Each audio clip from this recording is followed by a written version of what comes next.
dari Filosa Gita Sukmono. Ini ada modern dan masa kolonial.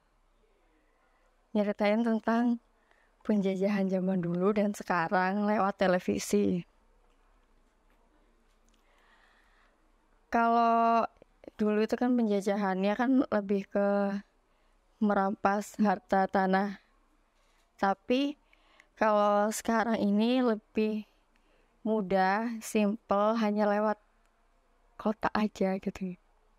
Karena lewat televisi ini dia bisa merubah merubah tradisi, tabiat ya. Itu gampang banget karena banyak orang sekarang ini kan sehari-harinya kan dia nonton TV ya. Jadi diracuninnya tuh lebih mudah gitu loh. Apalagi acara-acara sinetron yang mengandung kekerasan, dan ini kalau misalkan orang di rumah atau orang tua tidak membatasi itu, bisa dengan mudah juga dilihat oleh anak-anak yang mereka langsung ini boleh nih ditiru gitu. Dan menurutku memang sasaran utamanya yang masih kecil-kecil itu, karena gampang banget diracunin lewat TV gitu. Jadi bahaya banget sih zaman sekarang, apalagi internet ya. Wah, itu kalau orang yang dewasa aja kalau misalkan nggak mencerna dengan benar-benar, ya akan masuk perangkap.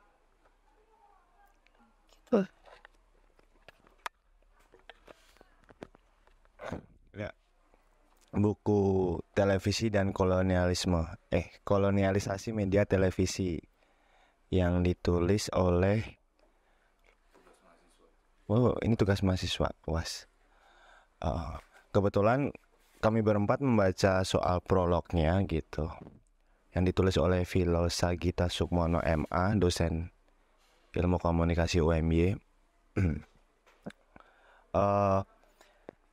Yang aku garis bawahin adalah dia menjelaskan bagaimana kekuatan sebuah televisi atau media gitu, yang turunannya adalah salah satunya adalah televisi itu gitu, dan neokolonialisme gitu, bagaimana kolonialisasi negara maju itu tidak seperti kolonialisasi pada zaman dulu yang mengambil wilayahnya secara secara pemerintahan juga gitu, tapi ini lebih halus dalam artian ke ekonomi, media, budaya, dan mungkin bahkan ke ideologi juga gitu. Hal yang aku garis bawain adalah bagaimana jika televisi adalah sebuah proyeksi, benda yang bisa memproyeksikan gambar visual, berarti kita semua sekarang sedang memiliki televisinya masing-masing gitu, dengan bentuk yang lebih kompak yang dinamain HP, smartphone. Nah, mengerikannya dari hal ini adalah karena kita sangat begitu bebas gitu, tidak ada filter yang pasti gitu. Kalaupun ada filter itu tuh ada jaraknya gitu, ada butuh waktu sebuah konten itu terfilter atau enggak gitu. Tapi literally semua orang bisa mengupload atau mendistribusikan pikiran visual apapun ke media, ke dunia maya, yang semua orang gitu, dari tanpa batas umur, asalkan mereka punya akses ke gadgetnya masing-masing, bisa terkena dampaknya, entah itu yang positif entah itu yang negatif gitu. Hal-hal ini tuh kayak perlu kita kaji ulang, karena gimana pun gitu, kita kan sebagai tote bag gitu, kayak yang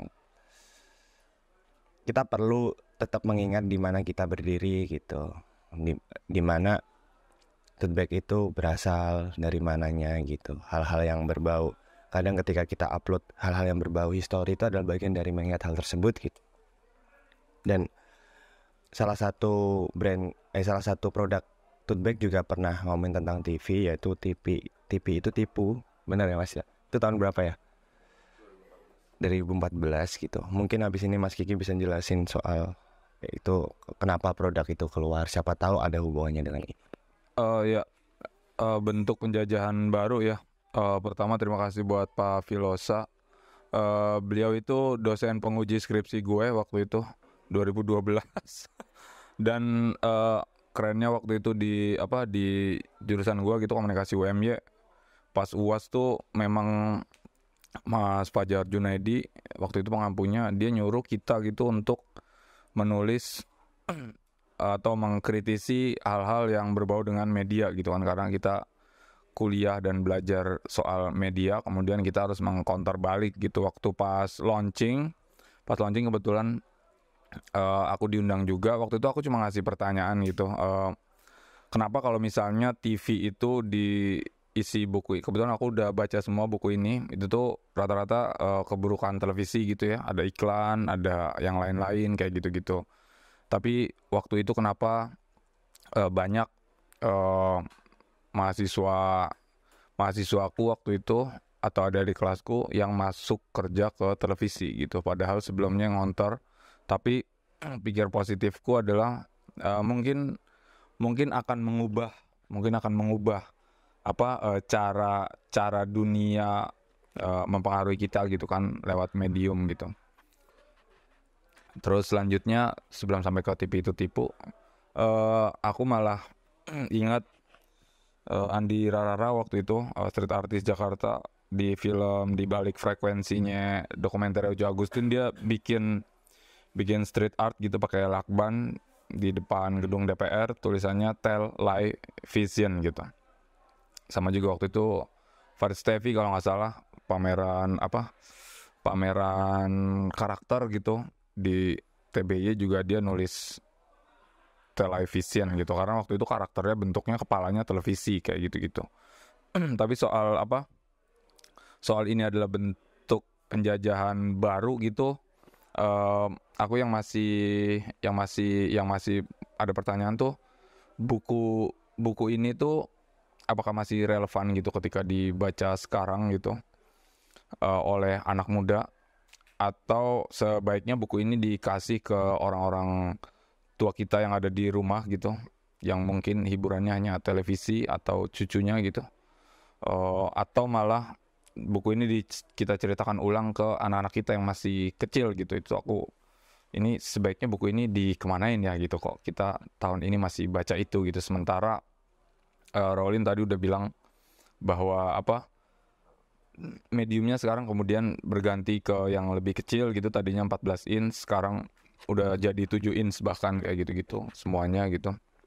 Mungkin gimana caranya kita gitu kali ya untuk ngonter, atau yang sering dibilang sama Gita Wirjawan gitu, bahwa internet gitu nggak ada editorialisasi gitu, bahwa nggak ada yang ini yang edit siapa sih gitu, ininya tuh siapa petugasnya gitu, karena semuanya jadi demokratisasi gitu kan internet. Nah itu tuh kayak tetap ada sisi positif dan negatifnya gitu kan, tinggal mau kemana gitu. Tapi aku nyaut ke buku sebelumnya juga soal win or die, no middle ground. Jadi kayak ini tuh udah oke, sementara dunia pertama gitu udah nguasain semua channel gitu kan, kita di dunia ketiga gitu yang masih dipandang bodoh bahkan. Itu tuh kayak ya karena mereka ada butuhnya untuk itu, sehingga mereka terus memproduksi itu gitu kan, karena jelas yang ngebeli adalah kita atau yang mengkonsumsi adalah kita gitu. Nah kemudian kalau misalnya kita sendiri yang memproduksi ini sebagai dunia ketiga, lalu yang akan beli siapa itu loh? Dunia keempat atau siapa, atau yang lebih buruk dari kita, atau yang lebih pintar daripada kita, itu juga jadi jadi koreksi ke diriku sendiri gitu. Artinya ngapain kita sibuk-sibuk bikin kultum gitu kan, udah jelas-jelas kita kalah wave yang pertama gitu. Mereka semua wave maker kayak gitu-gitu, yang pembuat gelombang gitu. Sementara kita tuh udah usaha paling kecil kayaknya tuh untuk sebagai mengcounter kayak gitu-gitu. Tapi kan kita nih kayak harusnya banyak gitu ya. Maksudnya mungkin kalau teman-teman yang punya perasaan serupa gitu, ayolah kita memproduksi konten-konten yang positif gitu, atau paling tidak tuh mengkritisi hal-halnya untuk kemudian bisa muncul solusi-solusi baru gitu. Terus yang terakhir, Tipe itu tipu ya. Tipe itu tipu itu dari cerpennya Asep Saiful Anwar, Lamsijan yang memutuskan menjadi gila, itu rilis tahun 2014. Terus kita Tote Bag itu kolaborasi dengan Asep tahun 2015. Itu salah satu produk yang waktu itu jadi best seller. Makanya sempat mau dikeluarin lagi tahun 2018, tapi waktu itu gelombang internet gila banget. Jadi menurutku kayak ini masih relevan gak ya kayak gitu kalau ngerilis TV itu tipu gitu. Sementara waktu itu masih ada acara TV yang favorit gitu. Misalnya ada Mata Najwa, ada Kick Andy juga kayak gitu-gitu. Ini kemudian produk TV itu tipu tuh belum dirilis kembali gitu. Mungkin nanti akan diedit gitu. Kemudian internet itu tipu atau TV itu internet atau apa kayak gitu-gitu malah belum kepikiran gitu. Ini sangat disayangkan sekali ya. Yang seharusnya TV ini dapat memberikan edukasi positif atau memberikan hiburan bagi masyarakat ya. Tapi kok sekarang makin kesini acara-acaranya makin ibaratnya makin gak terkontrol lagi mungkin. Sehingga kita merasa terus terjajah dan akhirnya nggak maju-maju, kita gini-gini terus sih. Itu sih aku. Tambah. Tapi kan ya Mas, kalau lihat sekarang kan TV kan juga ada yang smart gitu.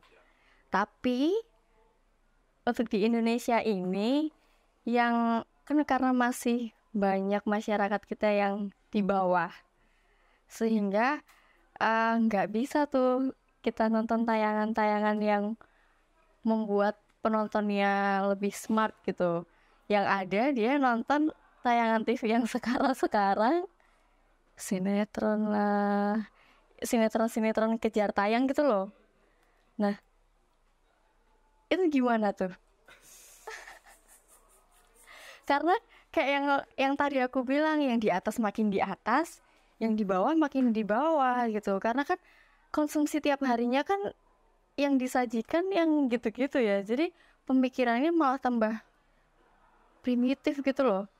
Sedangkan yang maju ya hanya orang-orang itu aja gitu, yang mereka udah di atas gitu.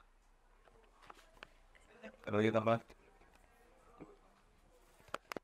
Dari kalian bertiga, kapan terakhir nonton TV? Udah lama banget. Tahun berapa tahun lah, pakai tahun dong.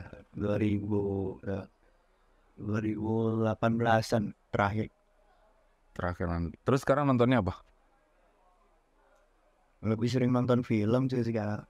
Oke. Nonton YouTube. Oke. Gue terakhir nonton TV itu 2015 waktu istriku hamil gitu. Kemudian sebelumnya aku pakai TV di rumah ada TV, sempat pasang, penasaran sama TV kabel juga, tapi karena komitmen gitu untuk kebaikan bersama dan kebaikan keuangan, waktu itu TV dijual dan TV kabel dicabut. Sampai sekarang yang paling dominan gua konsumsi adalah radio. Nah, itu nggak ada visualnya. Imajinatif loh, Mas. Ya, Las, ada tambahan lagi sebelum gue tutup ya. Las, mungkin gue ngide, kalau tadi bingung TV itu internet, mungkin itu TV jangan tertipu gitu. Itu juga bisa buat produk feedback. Itu TV jangan tertipu. Ya, Begitu sesi Tutback Kultum pada hari ini. Buat teman-teman yang menonton ini dan pengen gabung, dipersilakan banget. Boleh pakai buku yang di sini, atau teman-teman punya amunisi-amunisi yang berbahaya, silakan dibawa ke sini. Biar kita bisa ngobrol dan berbagi pelajaran-pelajaran baru dari situ. Jangan lupa kalau suka di like, kalau nggak suka di dislike, kalau suka banget di share gitu. Sampai ketemu di sesi Tutback Kultum berikutnya. Thank you. Wes.